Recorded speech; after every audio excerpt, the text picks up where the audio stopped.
Come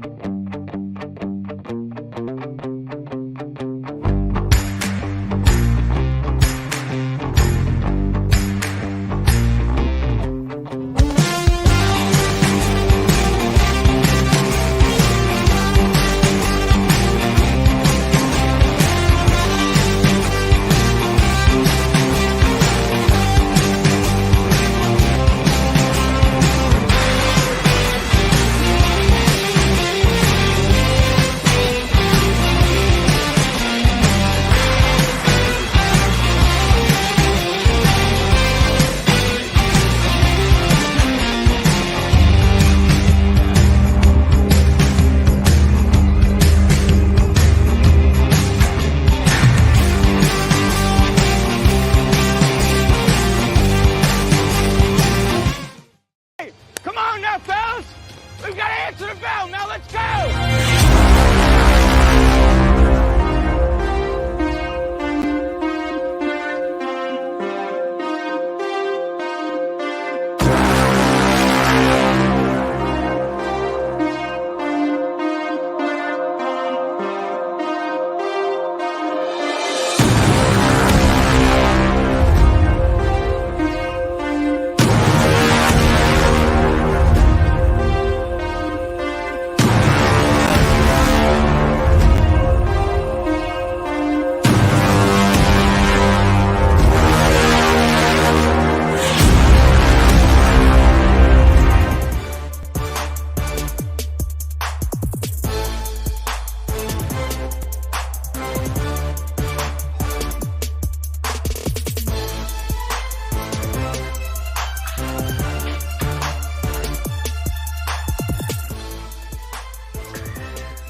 Good Monday, and I'm not on. Hey, there we are. Maybe, maybe not. Nope, still not on. What did you just talk about? Good Monday afternoon and welcome into the Monday Mirror edition of Main Street Sports Today. I'm Maurice Patton. That's the silent Chris Yao over there. Are you here? You can't hear me. No. We That's can't nice. hear you. That's nice. Yes. Well, I guess it is for radio though, so yeah. What we do. Come on. It's kind of important, isn't it? Oh man, what a great start. It's Monday. It's been It's Monday all Monday. day long. Hey, I'm just glad that we were actually paying attention to the countdown and got in because we almost did. Sometimes it gets a little dicey, but that's okay. Well, you know, when you're doing show prep, sometimes that happens. And 30 seconds before the show starts, it's always, that's our problem. Mondays are so tough because we have so many other things going on. But we do have a good show, and one of the reasons that we have so much prep to do is because of said show. We've got three great guests. VALAIR SHABILLA is going to join us here in just a moment and talk a little bit about the Leagues Cup finals that took place over the weekend. He'll join us at 2:20. We've also got Ben Arthur, who will talk a little Titans and AFC South, which is always fun. We've also got EDGAR Thompson of the Orlando Sentinel. He'll join us. So, yeah, we'll do a little gator bait talking today. That should be fun.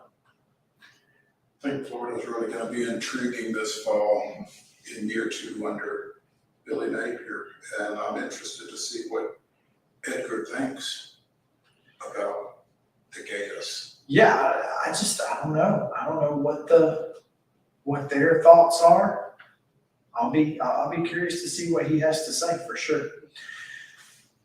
Mo, it was a lot of fun this weekend getting back onto the high school football field. I think this past Friday was more fun than this Friday is going to be because it sounds like this Friday is going to be unbelievably uncomfortable. I've seen a number of game times that have been moved later to try to get away from the heat.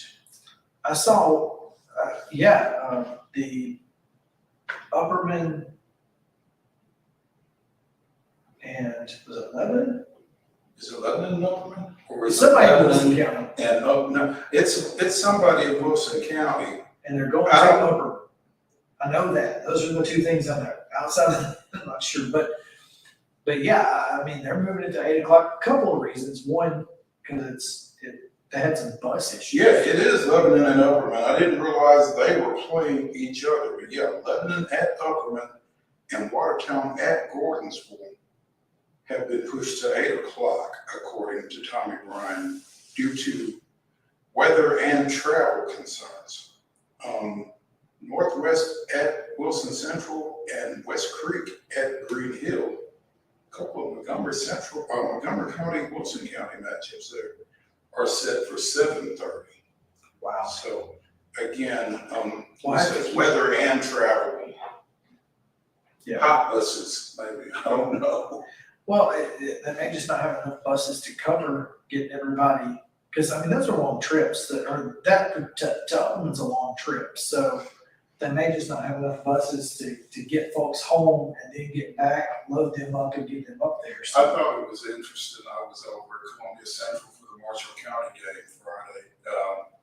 Marshall County's football team came in on the regular school buses. Marshall County's band came on the more palatial, tour bus type thing. Thought that was odd. But good for the Tiger Band. hey, you gotta know what you're doing. You gotta know folks. I guess. Maybe the band director knows folks. So, anyway, it's going to be an interesting week. Stick here with us. We've got to finish up SEC football previews because it is officially college football week. We've got college football at the end of this week, and that is nuts. Do you understand that? The highs are 94 today, 94 tomorrow, 96 Wednesday, 97 Thursday, 97 Friday. Before coming down to 94 on Saturday and 88 on Sunday. So, I'm not a huge fan of that, but it is what it is, and we'll get it going. But it's good. It is going to be a tough week, so glad we're inside. I can tell you that for now. Yeah. And we'll be until Friday night, apparently. So Thursday night. Well, In my case. yeah, you'll be out Thursday night too, so good luck. That's all I can tell you. Hydrate. Yeah, there you go. Guys, hydrate because you can't wait till Friday to drink water and not turn around. I got a whole 40 ounces of water right here. There you go. Let's go for it. We've got a whole lot of scores and schedules, so we better get into it. And let's do that now with the rundown. The Monday Rundown is brought to you by Zion Christian Academy. ZCA offers a faith-based Christ-centered education in Murray County. Give them a call today, 931-388-5831, or visit Zion Eagles to schedule your appointment today. Zion Christian Academy, prepared for college, equipped for purpose. In football action, over the weekend, Lebanon down to Antioch 39-28 was Beach 21 Station Camp. I guess I deleted, and I don't know. So, but Beach won. That's all. Beach did win. Brentwood 38-14 wins over Blackman. Centennial 34-14 over Franklin. Was Friendship Christian 46. Clarksville Academy nothing. Wow. Green Hill 44-14 winners over Clarksville Northeast. Fort Campbell, Kentucky down Northwest 20-17 was Loretto 45. Collinwood 29. Marshall County shuts out Columbia Central 16-0. Middle Tennessee Christian with a 3 overtime win against Columbia Academy 33-31. Dixon County 18. Creekwood nothing. Davidson County 27-20 over Nashville Christian. Eagleville 14-0 over Providence Christian. East Hickman Downs Fairview 21-14. East Nashville 45. Pope Prep 6. Good Pasture 28-7 wins over Evangelical Christian. DCA down Zizo Harding 42-7. Father Ryan 50-3 wins over John Overton. Franklin Road Academy down Kenwood 49-7. In 8-man football, Zion Christian fell to the Freedom Cowboys of Alabama 62-24. It was Hendersonville 47, Gallatin 33, and Page 35. Johnson County 34.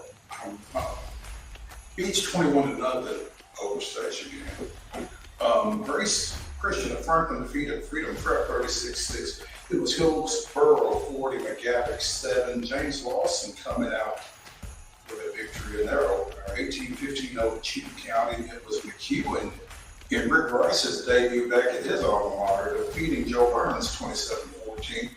Knoxville Webb 30, Battleground Academy nothing. Lawrence County doubles up Summertown with 14-7. East Robertson with a 42-20 win over Liberty Creek. IMG Academies of Florida defeated Lipscomb Academy 35-10. It's Hunters Lane 20. Maplewood zip. Earl Cone with a 21-14 win over Thornville Academy. Clarksville Legend Montgomery Central 56-0. It was Mount Juliet Christian 35. Republic 6. Nolensville Edge Rockvale 21-20. Oakland with a 34-14 win over Independence. White House in a thriller 7.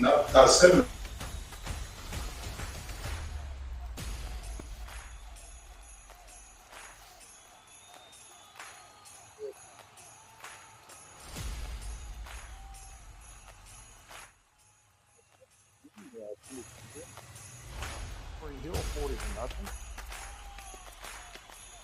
What did I say? Springfield and Greenbrier. It was 20-10 Springfield.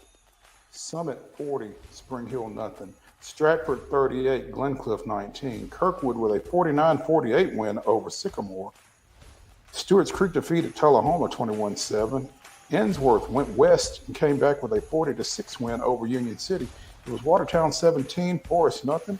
Mount Pleasant defeated Wayne County 29-6. White House Heritage defeated Harpeth 29-21, and Whites Creek with a 36-6 win over Memphis Wooddale. On Saturday, CPA edged Brentwood Academy with a late touchdown 17-16. It was Macon County 33, Westmoreland 13. And volleyball action on Friday, Cleveland shuts out Father Ryan and Ravenwood 2-0 each. St. Cecilia shut out Murfreesboro Central 2-0. It was Ensworth a 2-1 winner over Rockville. Rockville fell to Hardin Valley 2-0 as well. Siegel down Knox West 2-0 and Stone Memorial as well, same score. And Stewart's Creek blanked Knoxville Halls 2-0. On Saturday, Loretto with a 2-0 win over Dobbins Bennett. Gallatin 2-1 over East Robertson. It was Summit 2, Farragut 1. Gallatin 2, Greenbrier 0. Riverdale with a 2-1 win over Grace Knoxville. Grace Knoxville then defeated Summertown 2-0, but fell to Providence Christian 2-1. Sycamore also defeated Grace Knoxville 2-0. Boy, Grace Knoxville's playing a lot of games. Donaldson Christian with a 2-0 win over Grace as well. Riverdale 2-0 over Sycamore. Rockville with 3 wins, 2-0 over Oak Ridge, and Knox Central 2-1 against Loretto. And Siegel was a 2-0 winner over Cookeville and Tennessee. Lawrence County with a 2-1 win over Spring Hill. Spring Hill defeated East Hickman 2-0 and Hampshire 2-0. It was Heritage 2, Stewart's Creek 0. Upperman with a 2-0 win over Stewart's Creek, and Franklin defeated Stewart's Creek 2-0. In girls soccer action on Friday, Clarksville Northwest and Concord Christian played to a 3-3 draw. It was Columbia Central 6, Elizabeth 0. Riverdale with a 4-3 win over Forest. Knox Central 4, Merrill Hyde 3. Laverne doubled up Antioch 8-4. It was Mount Juliet 4, Murfreesboro Central 1. Hope Prep with a 4-0 win over Arlington. Smith County 5, Greenbrier 1. Collierville 3, Station Camp 2. East Robertson with a 3-0 win over Unicoi County, and Signal Mountain and Valor Collegiate played to a scoreless draw. On Saturday, it was Bowling Green 2, Ensworth 0. Columbia Central and Chucky Doak scoreless draw. Clarksville Northwest 6, Elaria, Ohio 1. Merrill Hyde with a 9-0 win over Concord Christian. Greenville blanked Rockvale 4-0. Harpeth Hall defeated Davies County, Kentucky 6-1. Lenore City with a 9-0 win over East Robertson. Pigeon Forge with a 3-0 win over East Robertson. Pope Prep edged Simon Kenton of Kentucky 4-3. It was Harpeth Hall 5, Rockvale 1. Pope Prep with a 2-1 win over Science Hill, and Tennessee High defeated Clarksville Northwest 3-1. On Sunday, it was Sayre. We're not sure they're from Kentucky, but they defeated Columbia Central 3-1. Harpeth Hall with a 5-1 win over Greenville. Merrill Hyde defeated Elyria, Ohio 4-1, and Davies County, Kentucky with a 2-1 win over Rockvale. Little League World Series action on Friday. Nolensville down Smithfield, Rhode Island 8-1. Major League Baseball, the Royals get the first one against the Cubs 4-2, but fall in games 2 and 3, 6-4 and 4-3. The Reds take game 1 as well, 1-0 over the Blue Jays before falling in games 2 and 3, 4-3 and 10-3. The Braves take the first 2 from the Giants, 4-0 and 6-5, but fall on Sunday 4-3. The Brewers sweeping the Rangers 9-8, 6-1, and 6-2, while the Mariners sweep the Astros. Astros can't gain any ground on the Rangers despite the sweep because they lose 3 to Seattle, 2-0, 10-3, and 7-6. It was the Mets 7, Cardinals 1. And then the Mets 13, 2 winners over St. Louis before St. Louis gets game 3, 7-3. The Marlins take 1 from the Dodgers, 11-3. But LA with a doubleheader, double the score, 3-1 in both on Saturday. Wow. Minor league baseball action this weekend. It was the Sounds at First Horizon Park defeating the Charlotte Knights 5-1. Flip it for Saturday, Charlotte winning 5-1. And in Sunday's finale, it must be good to come on Main Street Sports today because Pat the Bat Dorian with the walk-off as the Vihuelas defeated the Caballeros 5-4. Preseason football at the professional level, the Titans with a 24-16 win over the Vikings as Malik Willis went the distance. Soccer, we'll talk more about this in the next segment. Inter Miami FC and Nashville Soccer Club played to a 1-1 draw with Miami winning on penalty kicks for the League's Cup Championship. In WNBA action over the weekend, the Sparks defeated the Aces 78-72. It was the Wings 97, the Mystics 84. The Sun with a 79-73 win over the Sky. The Fever defeated the Mercury 83-73, and the Storm defeated the Lynx 88-74. Today's schedule, just getting underway. 2 o'clock start for Nolensville and Seattle, Washington in the Little League World Series. Again, that was a 2 o'clock start and can be seen on ESPN. In volleyball action today at 4 o'clock, Zion Christian is at Franklin Road Christian. Friendship Christian is at Nashville Christian at 4:30. At 5, Gallatin is at Christian Community School. Also, Columbia Central is at Hampshire. Brentwood Academy goes to Overton. Middle Tennessee Christian plays at Columbia Academy, and Grace Christian of Franklin hosts Providence Christian. At 6 p.m. tonight, Culleoka is at Marshall County. Mount Pleasant hosts East Hickman. Harpeth goes to Waverly, and the Eagles at Riverdale. At 6:30 tonight, Blackman hosts Stewart's Creek, and Spring Hill is at home against Loretto. And girls soccer action on the pitch is Battleground Academy at Columbia Academy at 5. Also at 5, Franklin Christian at Middle Tennessee Christian at 5:30. It's Springfield hosting Clarksville Academy. Christ Presbyterian goes to St. Cecilia Academy, and Laverne is at Tullahoma, all at 5:30. And at 6:30, Lipscomb Academy is at White House. Major League Baseball today. The Cubs are at Detroit against the Tigers. That's a 5:40 first pitch. At 6:05, St. Louis is at Pittsburgh. At 6:20, the Mets and the Braves begin a 3-game series at Truist Park. At 7:10, Boston is at Houston. At 8:38, not 8:35, not 8:40, Cincinnati plays at the Los Angeles Angels of Anaheim. And 2 minutes later, in a game that will have a lot of local interest, the Miami Marlins are at Petco Park. Starting for the visiting Marlins is Ryan Weathers. God, I hope he wins. Oh, good Lord. Yeah. NFL preseason action tonight. Baltimore is at Washington. That's a 7 o'clock kick on ESPN. And that is your rundown.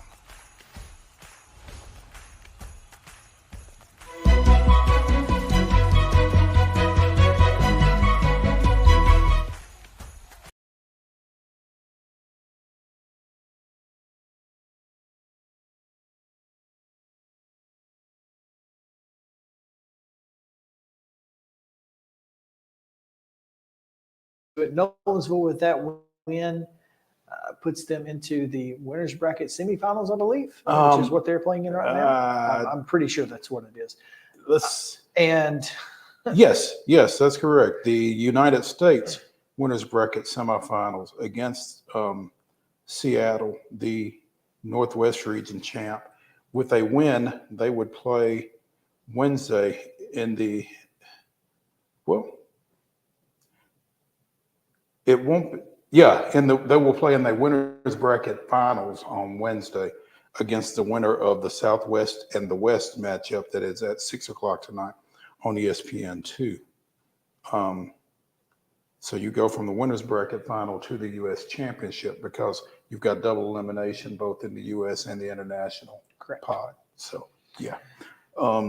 Were they to lose today, they would play tomorrow at 3:00. I'm sorry, at 2:00 Central, 3:00 Eastern in an elimination game. So over the weekend, the Lance Cracker Corporation, I don't know what I guess it's just the Lance Corporation, but Lance Crackers honored a couple of coaches from across the country as Little League Coaches of the Year. One of them is from right here in Murray County. Spring Hill's very own Hannah Moeller was named the Little League Coach of the Year. She coaches the Spring Hill Little League Challengers, which is kind of what you would see at maybe like a Miracle League.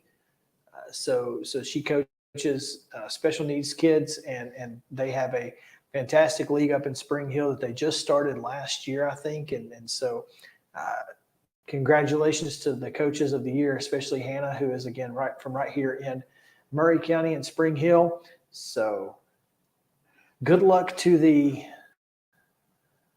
Nolensville boys and Stella. And speaking of Miracle League, the Columbia Miracle League at Murray County Park served as the founding board members of that organization served as honorary co-captains for Columbia Central Friday prior to their game against Marshall County. So that's a nice situation that is continuing to develop. They're going to be playing at the former Columbia Babe Ruth field once they get that facility completed. So yeah, I believe ribbon cutting for that or groundbreaking, one or the other, is set for later this year. So October, I believe, at some point. So that's going to be exciting. it is. All right, we'll take a break. When we come back, VALAIR SHABILLA standing by to talk a little bit about Nashville SC and their Leagues Cup final on Saturday. Should be a lot of fun. Stick around. Main Street Sports Today, presented by Mid-Tennessee Bone & Joint, is back to the Lee Company studio in a moment.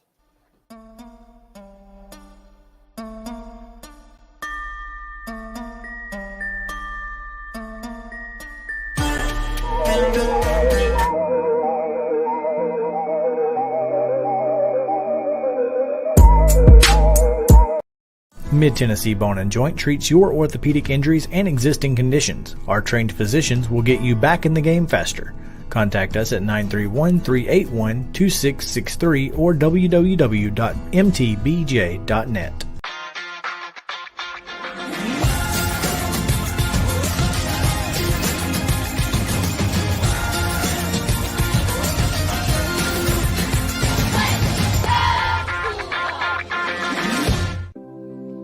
Custom Stone Handlers supplies over 600 distributors and suppliers with quality stone products. Along with River Stone, we produce and distribute over 100 building, landscape, and other bulk products. Our goal is to provide quality products, service, and partnerships to ensure our customers' success. We firmly believe that the measure of any person or company is how they treat other people and customers. Give them a call at 931-490-4990 or visit CustomStonehandlers.com. With Lee Company technology, the best handymen are hands-off. Lee Company techs have been using visual findings and other smart technology tools for years to add transparency and virtually take customers along. You see what we see, whether we're in a crawl space or on a roof. With Lee Company, technology helps us help you, no matter what's happening in the world or at your house. You can't see the sights without the sounds. From the crack of the bat to the roar of the crowd and everything in between, discover what Hit City has to offer. Spend your nights cheering on the Nashville Sounds at First Horizon Park with giveaways, fireworks shows, theme weekends, and more. Single game tickets are on sale now. Visit NashvilleSounds.com to claim your seat today. Piggly Wiggly, located in Neely's Mill Shopping Center, is Columbia's locally owned and operated Cost Plus 10 grocery store dedicated to serving the community with low prices and smiling faces. Piggly Wiggly offers fresh, hand-cut meats daily, as well as daily hot plate lunches from their deli counter. You're certain to see smiling faces and a helping hand when you're here at Piggly Wiggly. Come by and check out our fresh produce, high-quality meats, and more. Down home, down the street, we'll see you at the Pig.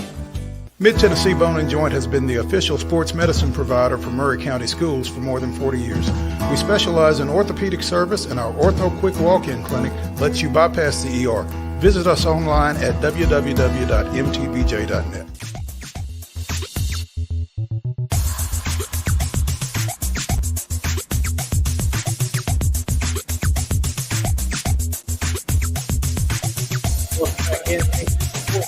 Presented by Mid-Tennessee Bone and Joint. Chris Yow and Mo Patton here with you on this Monday mirror edition of Main Street Sports Today, where we take a look at the world of sports from over the weekend. And what a weekend it was, especially over off Wedgwood, where a ton of folks were in and around Geodis Park. That's a great phrase, too, in and around. They were because everywhere. It seemed like there were as many people around as there were in. Which was a fantastic atmosphere for a Leagues Cup final. Of course, Lionel Messi in town with Inter Miami FC. Perhaps the greatest soccer player in the world, and in the conversation for all time, but I don't think Pele is going to give that up too easily. But yeah, what an event, what a finals, what a finish. Sometimes you just get goalied, and that's what happened to Nashville SC. And to talk about it, we have VALAIR SHABILLA to join us, and we are looking forward to it. VALAIR, what's up, man? What's up, guys? Thanks for having me on again. Of course. Thank you for coming on. Take us through firsthand what that atmosphere was like Saturday night. It was wild, man. It was one of the craziest atmospheres I've seen. A little different than usual, I would say. The away support was huge, but it was like 80% Messi support, of that away support. So overall, I think there was just a lot more Nashville SC fans, as one would expect. But we've seen and we've heard sort of how the crowds responded to Messi as he's on this U.S. tour, essentially. So far he's been to Dallas and he's been to Philadelphia. And I was told by folks within, who have seen those two atmospheres that things were different between those two cities. So, you got your Dallas folks. They were a little nicer to Messi. I think there was a little bit of clapping. There was a little bit of cheering, kind of appreciating.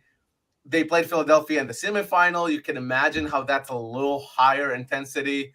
Messi got booed a little bit more, where that wasn't really going on in Dallas. And then when he came to Nashville, I think it was that step next. I think I saw a lot of confused faces of they didn't know how to handle the greatest player of all time coming and playing, a few feet away from you. I was in absolute shock just the first 10 minutes or so of, anyone who's paid any attention to the game of soccer can tell you how, amazing it is to see Messi playing a competitive match at Geodis Park. That's like 7 minutes from my house, man. Like, that's crazy. So, and it being the Leagues Cup final added to a lot of that tension. But Messi got booed a little bit, by the Nashville SC fans every time he touched the ball, as he should. He's wearing the opposite team colors, and that's you're in their house. You're playing at home. You want to showcase what you got as a fan base and as a team. As far as on the pitch stuff, as far as the game in itself, Nashville was the better team throughout all 90 minutes. But when you have Messi on your roster, he can shoot a ball in between four players and put it top 90. And your goalie can't do anything about that because no goalie in the world could have done anything about that. So what are you going to do? Messi. Yeah, that's just Messi. But Nashville, and it's not even the Nashville folks saying that. I've read some of the national talk as well, and kind of everybody agrees that Nashville was the better team over 90 minutes. And that's that. And when it goes to penalties and it goes to the 11th kick, it's just it's really up in the air of what can happen. It's 11 rounds of penalty kicks. I mean, nobody can predict what happens then. Exactly. And that being said, Miami gets to hoist hoist a trophy before Nashville ever does. And who would have thought that before Messi decided to go to Inter Miami FC, as they were the worst team in all of MLS? Yeah, they still are the last place team in MLS because all their wins have come. Well, yeah, but last place and worst, though. I don't know about Fair enough. Yeah. It's not just Messi. They've added a couple more pieces. They've added Busquets. Won the World Cup with Spain, has won plenty with Barcelona. Jordi Alba, same thing. These are legendary players, legendary Barcelona players who have come here practically with and for Messi.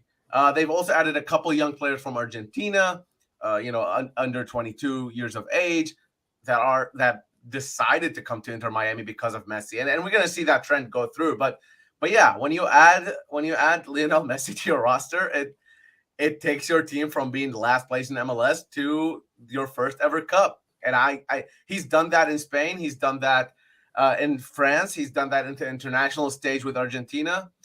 And he is the greatest player of all time. That's just how it works. VALAIR SHABILLA joining us here on Main Street Sports Today, presented by Mid-Tennessee Bone and Joint. Obviously, if you're Nashville Soccer Club, if you're a Nashville Soccer Club fan, you're disappointed that you didn't win the League's Cup championship. But, in the grand scheme of things, I mean, they really made their presence felt on this scale, on this level. What does this team, this franchise, take out of this from a positive point going forward? I mean, they're coming back into MLS play. There's got to be some momentum there, I would think. But again, just the run that they've been on has to be a great confidence booster, both for the franchise and for this soccer community, I would think. Absolutely. You're 100% right. Me and my colleague Ben Wright on Broadway Sports wrote a story before the final about all the sort of positives that came through with this League's Cup. And that's before the game even happened against Miami and Messi. There are multiple positives.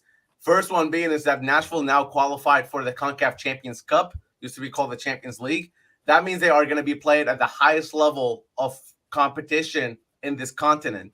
If they perform well there, then they get to go to the Club World Cup, which will be playing against competitive games against European giants like Real Madrid or Liverpool or Arsenal or any of those that could come through. So when you look at that, obviously that's looking in the future. I don't know how Nashville's going to fare against those teams, but just qualifying, just earning that right to play continental competition, that in itself is worth this League's Cup run by itself. Now, if you look at what they have done to re-energize the team, to bring in players who were out of form, like Hani Mukhtar, who at one point had 1 goal in 10 games.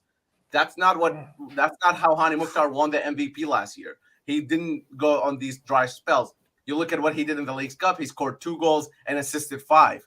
That's bringing him back into form. You look at players like Sam Surridge, who debuted in the League's Cup, and in 4 games, he got 3 goals. In a little over 200 minutes, he had 3 goals already. That's incredible. He also scored a penalty kick in the shootout against Club America in a beautiful Panenka. So it's just, when you look at what he has been able to do coming in from his offseason, so he came in from what the English call the holidays. He was out there enjoying himself. He came in with no preseason, jumps right in, and is able to help Nashville with his goals. That's incredible. Bringing in new Jacob Schavelberg, another player who had 5 assists in the League's Cup. Obviously looking at Fafa Pico, he had 3 goals in the League's Cup. all these players who are attacking players who have been quiet lately, all of them getting their goals, getting their assists. The most important thing I would say is that getting Nashville's confidence back. That's been the biggest piece that they have been missing. They lost 5 out of the 6 games right before the Leagues Cup. 5 out of 6 is what they lost. And that got them in a really bad situation after, if you guys remember, you had me on right before the Cincinnati match, and we were talking about how they are competing for the Supporters' Shield. After losing 5 out of those 6, they were no longer competing for the Supporters' Shield. So bringing that confidence back, they had, I think, 6 red cards in 6 games at one point, which is not an average you want to have. Believe it or not, playing short is not great. Go figure, huh? So getting away from that, they only had 1 red card in this entire Leagues Cup run. So it was kind of a questionable one. So that's the only thing they had. And then getting the goals and getting the organization back, for guys like Walker Zimmerman, Dax McCarty, getting that confidence back and being able to play with confidence has been great. And then the last thing I'll say in terms of positives from the League Cup, the second goalkeeper or the backup goalkeeper, Elliot Panico, has absolutely established himself as a capable body to become the number 1. I don't think he's going to be the number 1 the rest of this season, but he has proven now that he's capable of doing that, and he helped Nashville get to the final. And even in the final, he helped Nashville stay in it. So big shout out to Elliot Panico. I don't think he's taking over for Joe Willis yet, but whenever Joe Willis is ready to make that move or that retirement, I think Nashville will be in good hands. Valair, obviously it was a great run by Nashville all the way to the League Cup finals. I think that a lot of positives will come from this. But how much of the success Nashville had came from always playing at home? I mean, the last, 4 matches were at home? Yep. So, yeah. I mean, clearly, look, don't get me wrong. Obviously, they still have an opportunity, though. They could potentially be at home throughout the MLS playoffs until they see Cincinnati, right? Well, not anymore. I mean, it could end up like that, but right now they're sitting in 6th place in the Eastern Conference because from spot number 2 to spot number 7, there's about 5 points in between those teams. And some teams are going to drop points, whether that team is Nashville or not. Some of those teams are playing against each other. So it's a little too early to tell where exactly Nashville's going to end up. And depending on where they're going to end up, the higher up, the more you host. That's really as simple as it gets. The thing I will say is that you are completely right. Playing at home is a huge, huge boost for these guys. When they are out there playing at home, they seem to be more comfortable. And honestly, just the fact that you don't have to travel across the country, that in itself is a huge weight that's lifted off their shoulders. Being able to drive to your house and see your wife and kids, that's something that is nice without having to take a plane and having to sit through traffic or whatever it may be. So all of that is a big positive for them playing at home, but they are playing at home based on what they did last season. So if they didn't finish as high up as they did last season, they wouldn't be playing these games at home. So they're kind of a reward of what they did, which is the same thing that could be applied to the regular season. If they get to host more games, that means they did really well in the regular season. And that's really what it comes down to, is that can they do enough in this next 9 games that are left in MLS to ensure that they get more home games and more home crowds? The other thing that really played for their advantage is that Mexican teams were not allowed to host, the entire tournament was taking place in the United States. So anytime they played a Mexican team, which happened twice, they were hosting that. They did go away to Cincinnati, who are the leaders in the Supporters' Shield right now, and get a win in penalties. So they did go away and win in the best team in MLS so far this season. So that's going to help them boost as well. But you're right. Ever since then, it's been home matches, and they've looked really, really good at home. Yes, they have. Like you said, that trip up to Cincinnati and getting a dub was huge, especially after, what happened pre-Sam Surridge getting here when you were heading that way and the news broke on the show. but Good times, great oldies right there. But that just goes to show that having another high-level player, even if it's just one more guy, can make a world of difference in your club. And this Nashville team is on a roll. They get back into MLS play starting this weekend and go to Atlanta, I believe. So, what do we expect out of Nashville going forward? Yeah, I think when you look at the season at the end, I think you're going to look at a really good team and a really positive sort of season for Nashville, just simply because of what they did in the Leagues Cup, if anything else. Obviously, everything else that comes after that is going to be very nice for them, and the MLS playoffs are going to be very important for them. I will say for the Atlanta match, I am a bit worried. I don't know with the pressure that they were on in this Leagues Cup, playing a game every 2-3 days, preparing, only having a couple days to prepare for Messi, being able to kind of play at home, like you were saying.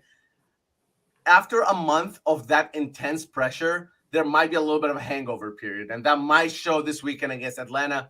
Atlanta is a team that was doing really well in MLS right before the Leagues Cup. When the Leagues Cup happened, they didn't perform well. And then coming back into MLS, they've already played one game. They played yesterday. They won against Seattle 2-0 in Seattle. So Atlanta has a little bit more kind of gotten back into the rhythm of things, to where Nashville is probably going to have a couple days off for the players to decompress and kind of reflect back on the Leagues Cup.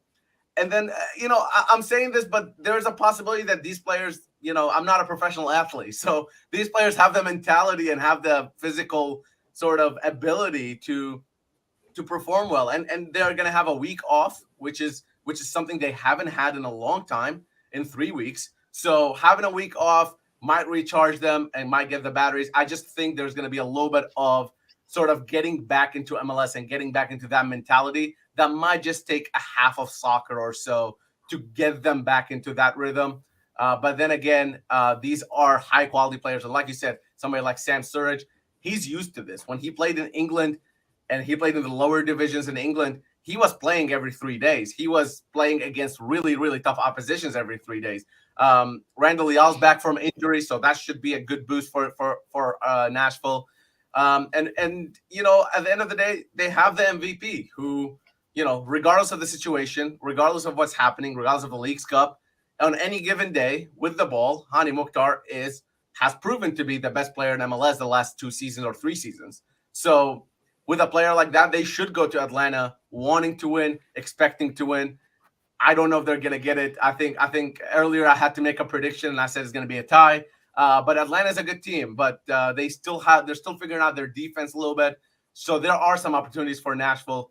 On the attack, though, Atlanta is really, really good. So I'm curious to see what goes on there. Should be fun again in Atlanta this weekend at, I guess, Mercedes-Benz. Yep. I believe that's where they play. So it should be fun. And Valair, as always, we appreciate you taking time, and I hope you enjoyed your run through the Leagues Cup and covering that. I know it was a blast, and we look forward to seeing you again soon. Thanks, guys. Yeah, enjoyed it, and I am so ready to have a week between games now so I can actually do other things in my life. But thank you, and I'll be in Atlanta, by the way, so if anybody's out there, say hi. Hey, do this. At some point while you're in Atlanta, Papados, thank me later. Yeah. On your way out, that's usually the best time. Papados. Okay. Pappadeaux '. All right. We'll do it. Thank you for the recommendation. Check it out. Thanks, y'all. All right, man. All right, we're going to take a break. When we come back, talk a little Braves, this day in Braves history, and then we will get into the weekend and the Mets series. So stick around. Main Street Sports Today, presented by Mid-Tennessee Bone and Joint. Be back in a moment.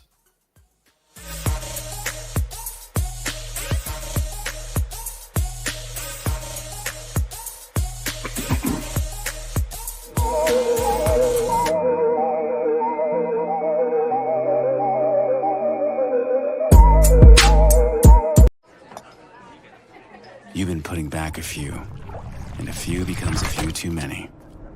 For a moment, you think about calling for a ride. Nah, you live nearby. What's the worst that can happen? You get pulled over, your insurance goes up, you lose your license, you total your car, you kill someone.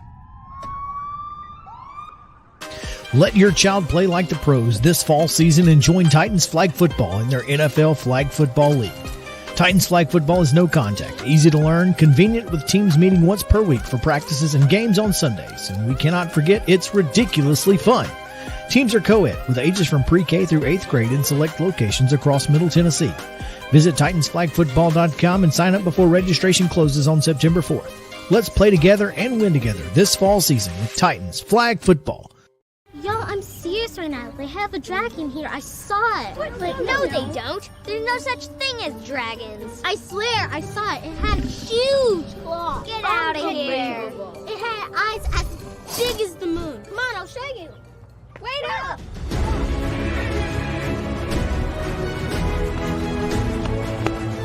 Do you hear that? We're almost there. Whoa! I told you so. That is a dragon. Tired of hanging lights every year? We get it. That's why Southern Nights is here to help. We install programmable lighting on your home or business so you can enjoy beautiful, customizable lighting all year round. No more ladders, tangled lights, or cold nights outside. We do the work, you do the celebrating. Call Southern Nights today and take the hassle out of holiday lighting forever. For a free quote, give us a call at 931-241-3074 or visit our Facebook page at Southern Nights.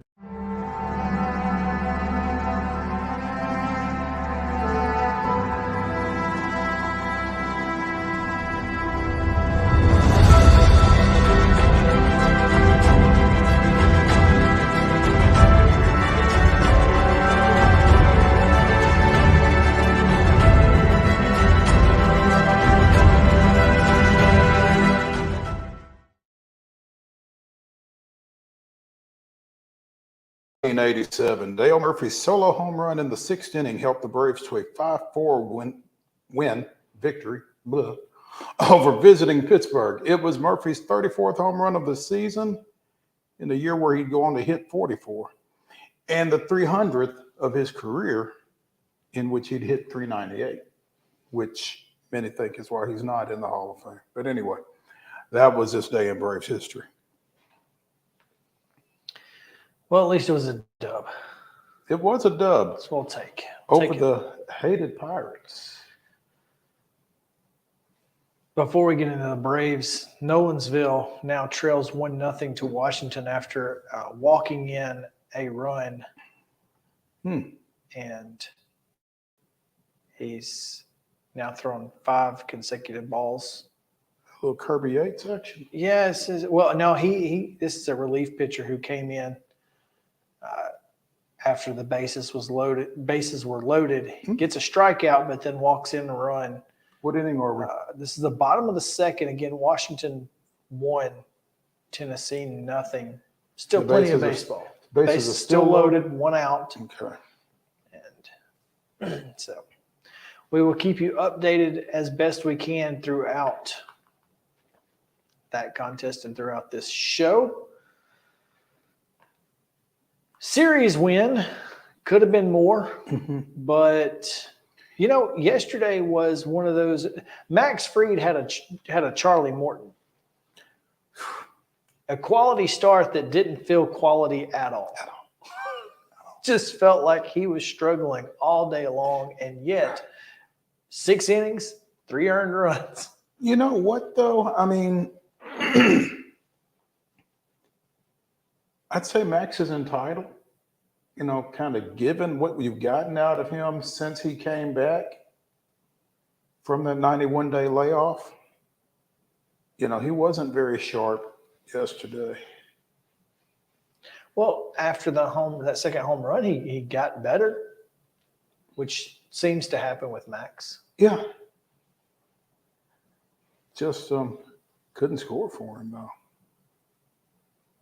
No, couldn't put any runs across the plate, and it did get him off the hook though. Mm-hmm.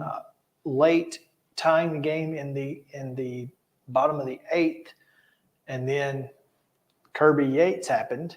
Kirby Yates did happen. Bad Kirby Yates happened. Yeah, and Kirby had been, almost perfect. Actually, he had been perfect. Had not given up an earned run in 10 consecutive outings. So, sometimes you just think, okay, sometimes it's kind of like baseball's going to happen. It's kind of like you said in that last segment. Sometimes you get goal lead.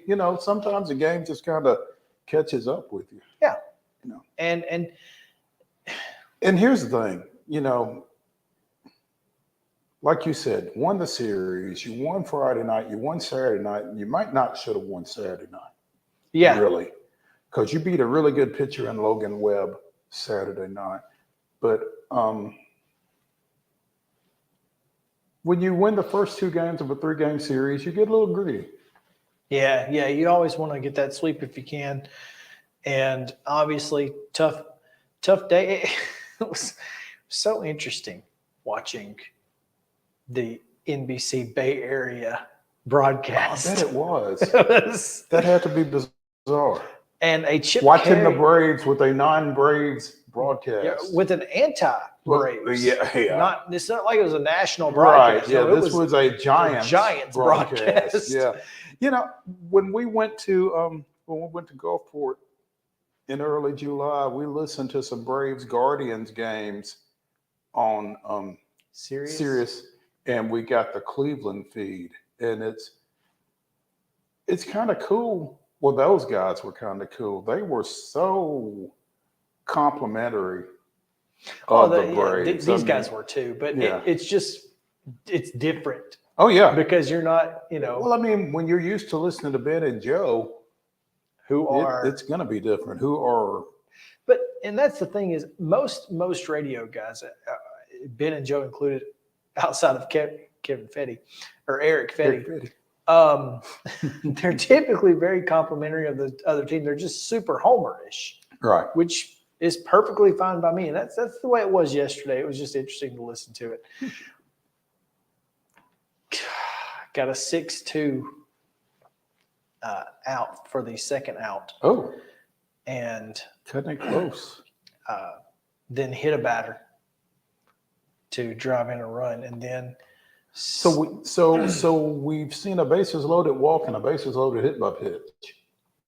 Yes, and Stella Weaver with an error brings in another run at first base. It was a chopper right to her, except the base runner ran in front of her. And base runner going from first to second? Going from first to second. Got her a little distracted, and next thing it was a bad hop, and 3-0 Washington, bases loaded. Still batting. Yeah. That's tough. Got to minimize those. Yanni Chirinos, speaking of Saturday, and maybe not should have won. Yanni Chirinos headed to the IL with right elbow inflammation. Ouch. Presumably not from a hammer to the elbow from Brian Snicker, but who knows? or Alex Anthopoulos. He got into the clubhouse, and Alex said, "How's the elbow treating you?" And he said, "What do you mean?" He said, "How's your elbow treating you? It looks a little inflamed." You know what? Now that you mention it, Alex, right. Go get some ice for your elbow. What for? Did you hear what I said? Get some ice for your elbow. Exactly. So Chirinos goes to the IL. Winans back up for Atlanta. And he will make the start tonight against his former team, or the team for which he pitched in the minors. And looking to beat them for the second time. Yeah, he whipped them the last time. Yeah.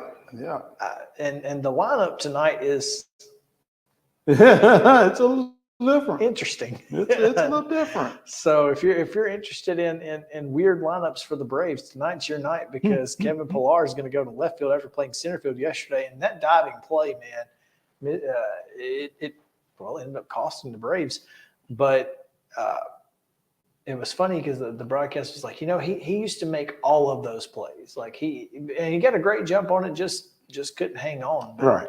Pilar's in left, Harris back in center field, which is great news. I think that's important to mention is how important it is to see him back in the lineup. Vaughn Grissom will play second base tonight in place of Nicky Lopez. Well, I think that this just tells you that there's a lefty going for the Mets. It's exactly what it tells you. That if Kevin Pillar's playing and Rosario is not, hot as his bat's been. That ball he hit Saturday night, that ball was torched. Should have had a flight attendant on it. Right. Should have had to go through TSA just to throw it. Yeah, it was a monster shot, and he knew it as soon as he hit it. It was fantastic. It is, in fact, 6'6", 240-pound left-hander David Peterson. Yeah, getting the start for the Mets. 3-7 with a 5.45. 79 strikeouts in 72 2/3 innings. 1.65 WHIP. For those who are a 1.65. That's not ideal for the Mets. Yeah. I mean, sure. It's clearly ideal for our favorite team, but not ideal if you're a starting pitcher. So it should be fun. Obviously, this particular set of games is important, but really just kind of getting you warmed up to go out west where you get a really tough set of games. Like you said it last week at San Francisco, Coors Field, then back to LA. So long as LA's dried out by then. Right now, Dodger Stadium looks like it's underwater. But yeah, so how about Jock Peterson though? Jock draws the walk to win it. Of course.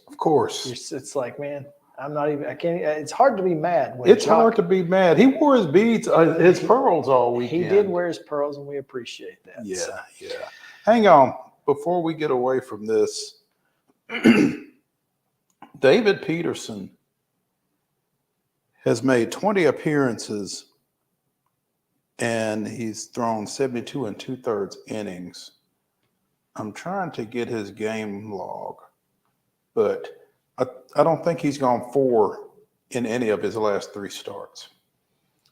So, and that may go back to that 1.65 WHIP that we discussed. He's not gone 4 innings since July 8th in a 3-1 loss to San Diego, where he went 5 1/3. So, were those all starts? I don't think so, because I've got 1.1 2/3, 1, 2, 2, 3, 3 2/3, 3 2/3. You see, his last 3 outings were starts. He went 3 2/3 against Pittsburgh, 3 2/3 against the Cubs, 3 against Baltimore. Well, perhaps he's just an opener. Who knows? Yeah. But yeah, it is now 5-0, and finally out of the inning is Nolensville. And that's tough. Yep. It's going to be tough to get back out of that one. Again, Winans. That's after 2 full, right? So they got 4 more bats. Yes. So, all right. Winans tonight, Elder tomorrow, Morton on Wednesday, before that day off that we've been talking about for 2 weeks. And then Strider getting the start in the opener on Friday at San Francisco. Saturday on FS1, by the way, Saturday afternoon game, which not good for the Braves, but it is Max, so hopefully. And then before we get out of here, I wanted to mention or go back to tonight's San Diego and Miami game. Mm-hmm. Where's that being shown? You'll be able to see it, I guess, on MLB because that's where the Dodgers play or the Padres play. Oh, okay. Because they don't have a network anymore. That's right. But yeah, so Ryan Weathers will go. He did not get a great matchup. Who's he got? Michael Wacha. Yeah, the 9-2, 268 Michael Wacha. I mean, yeah, going to be a tough night for Miami to get anything offensively, but perhaps Ryan Weathers can shut down the Padres offense. Well, I'm sure he'll be motivated. He will certainly be motivated to do so. There's no question there. The Reds and Angels, by the way, have been postponed for tonight. Not surprisingly. Just want to make sure we talk about that a little bit because that's tough. That's tough. Well, they're not used to that type of weather out there. I think I saw something over the weekend that when the Dodgers got rained out, it was the 18th rain out in the history. Not a rain out because they played 2 on Saturday. The game had already been played. So technically not a rain out, but if it had been 18 ever. 18. Since ever. 1959. Yeah. That's insane. Yeah. I saw some lady who said that the Hurricane Hillary was coming and we have to evaporate. So I mean that's how little they just gone. Oh. Okay. So, hey, before we get and we've got Ben Arthur coming up to talk a little bit about it, and we've got rapid fire reaction coming up later in the show. And I don't know that we're going to have time to get to it, so we've got about 3 or 4 minutes here, maybe at least a couple. Remember we talked about the NCAA 86th, the deal that Michigan and the NCAA had apparently come up with, or somebody 86 the deal. Following and this is in relation to the Jim Harbaugh. Not a cheeseburger. Yeah. Not in relation to a cheeseburger, apparently. Yeah. But yeah, Jim Harbaugh situation where he had a 4-game suspension. Well, he doesn't have a 4-game suspension anymore. He now has been self-imposed through Michigan a 3-game suspension. So just throwing that out there. That's really interesting because it's like, okay, NCAA, now what? And I don't know now what, but in poker parlance, it's to you. Ward Manuel said, while the ongoing NCAA matter continues through the NCAA process, today's announcement is our way of addressing mistakes that our department has agreed to in an attempt to further that process. We will continue to support Coach Harbaugh, his staff, and our outstanding student athletes. Per the NCAA guidelines, we cannot comment further until the matter is resolved. He'll miss home games against East Carolina, UNLV, and Bowling Green before returning to the sidelines against Rutgers. I mean, what's the difference in coaching against Rutgers and not? I mean, what's the significance of the first 3 games and the first 4 games of Michigan's schedule? I guess because it's Big Ten play. Who knows? Harbaugh faces level 1 violation for not cooperating or misleading NCAA investigators. That's the problem. There you go. It's not the crime. It's the cover-up. It's a move that shows the school is trying to essentially curry good favor from the NCAA. By reducing the 4-game suspension to 3? Well, schools rarely overreach in self-imposing penalties. But if 4 is the number that's been established and you come back with 3, that's not trying to curry good favor. Well, here's the thing. They probably thought 3 was good. The NCAA may have thought 5 was good. And so they settled on 4, right? Well, now he's served 3 if they say 5 is good, so he misses UNLV and Bowling Green again next year, whoop-de-doo. Right? I mean, think about it. It's kind of hedging your bet here. Oh, does he get credit for time served? And that's a heck of a question. So no, we're not even counting those 3 games from last year. I mean, we're doing 4 this year. Yeah. Too bad, so sad, love dad. So anyway, Harbaugh will miss. We'll miss 3 games. That's what we know right now. Let's take a break. When we come back, Ben Arthur standing by, talk a little AFC South and the Titans. So we'll be back to the Lee Company studio in a moment with Ben on Main Street Sports Today, presented by Mid-Tennessee Bone and Joint.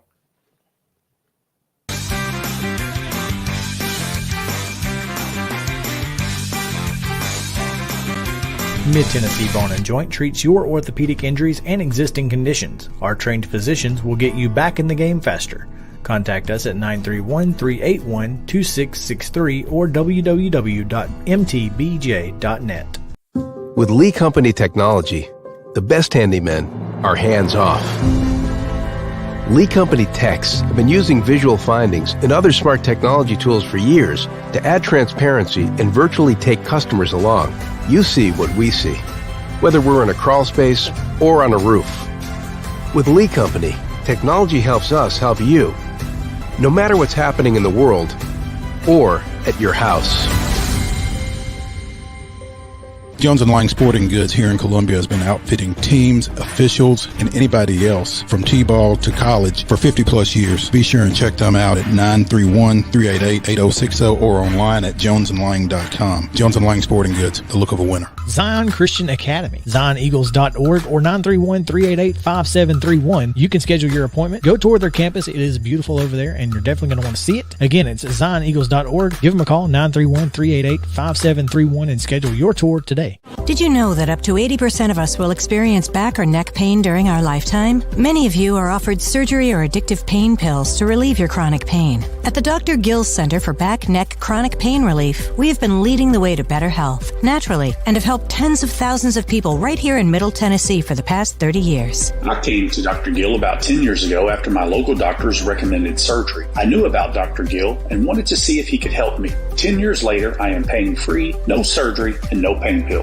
Surgery is scary, and over 40% of all back surgeries fail, creating a cycle of surgery and pills. There is a safer solution to your chronic pain. Make the call to the Dr. Gill Center for Back, Neck, Chronic Pain Relief today and get your life back. This office visit is normally $299, but call today and receive your initial consultation, report of finding for just $49. But hurry, this offer won't last long. Call 615-768-8743. That's 615-768-8743. You can't see the sights without the sounds. From the crack of the bat to the roar of the crowd and everything in between, discover what Hit City has to offer. Spend your nights cheering on the Nashville Sounds at First Horizon Park with giveaways, fireworks shows, theme weekends, and more. Single game tickets are on sale now. Visit NashvilleSounds.com to claim your seat today. Mid-Tennessee Bone and Joint has been the official sports medicine provider for Murray County Schools for more than 40 years. We specialize in orthopedic service, and our Ortho Quick Walk-In Clinic lets you bypass the ER. Visit us online at www.mtbj.net.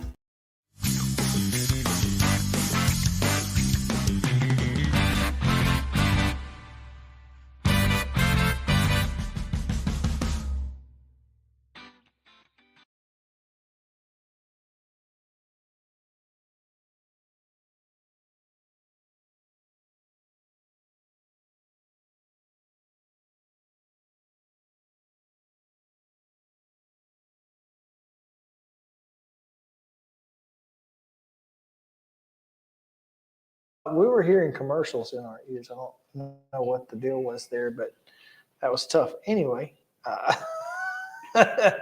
glad to get that back and straightened out. Oh, let's talk a little bit about the Titans. They snapped a pretty long losing streak over the weekend. I guess it was 8 games going back to last year. So, I mean, Yeah, if you count that kind of thing, I guess. if you count that kind of thing. I, But I think that losing streak will still be intact when they play their regular season opener. Yeah, so at least they got a win. Doesn't matter how you get it these days, if you're especially in a situation like this. But they got a win, and Malik Willis got a win. He did. Going from post to wire. So let's talk a little bit about it now with Fox Sports' Ben Arthur joining us. And Ben, what's up, man? How you doing, guys? Good to see you. Good to see you as well, sir.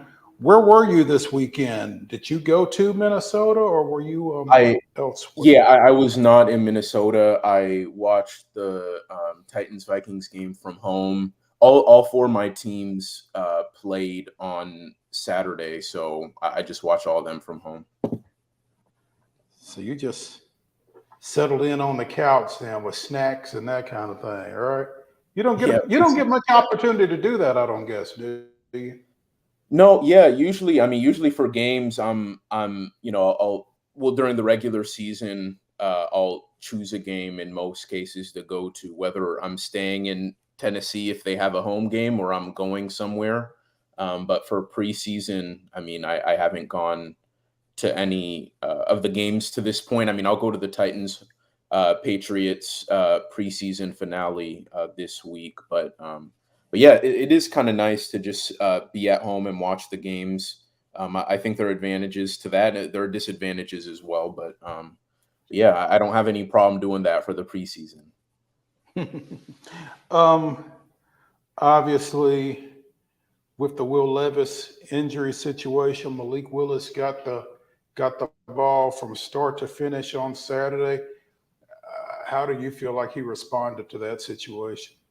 Yeah, I think it definitely got better as the game went on. I think we saw him settle in. Really, the entire offense really settled in more as we kind of got into the second half and whatnot. I did think he did play better than his percentage, his completion percentage would show. I think Chiga Okonkwo dropped a couple that he probably should have caught.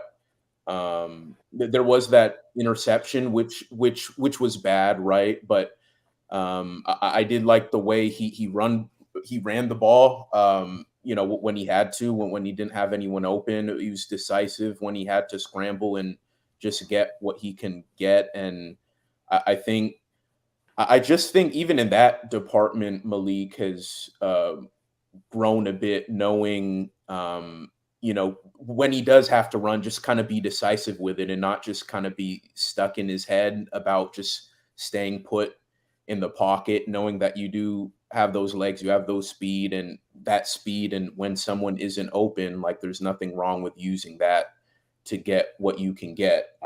So yeah, was it perfect? Of course not. But I think he's continued to make positive strides. And yeah, getting the whole game was a great opportunity for him without Will Levis being there. And so, yeah, we'll kind of see how it shakes in this preseason finale. But yeah, I think in totality, Malik has done a lot to help himself in terms of winning that backup job behind Ryan Tannehill. You made an interesting comment, Ben, when you talked about Malik and being able to make plays downfield with his legs, because so often quarterbacks that have been, dual threats maybe at the collegiate level, they come into the NFL and they're coached to stay in the pocket and, make plays downfield with their arm in the passing game rather than breaking the pocket and trying to make something happen.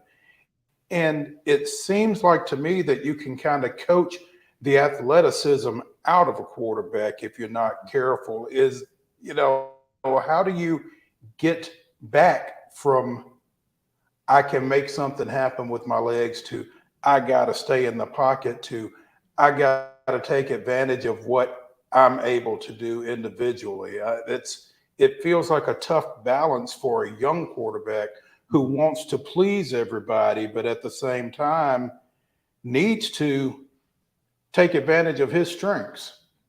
Yeah, Mo, I think, yeah, that's a great point. I think it's a constant balance, and Malik actually talked about that after the game too. Like if you can stay in the pocket and you have some guys open, great. Like use that arm, but if you're in trouble, like you have a kind of a God-given gift, so to speak, and using that, and I think it's constantly a balance.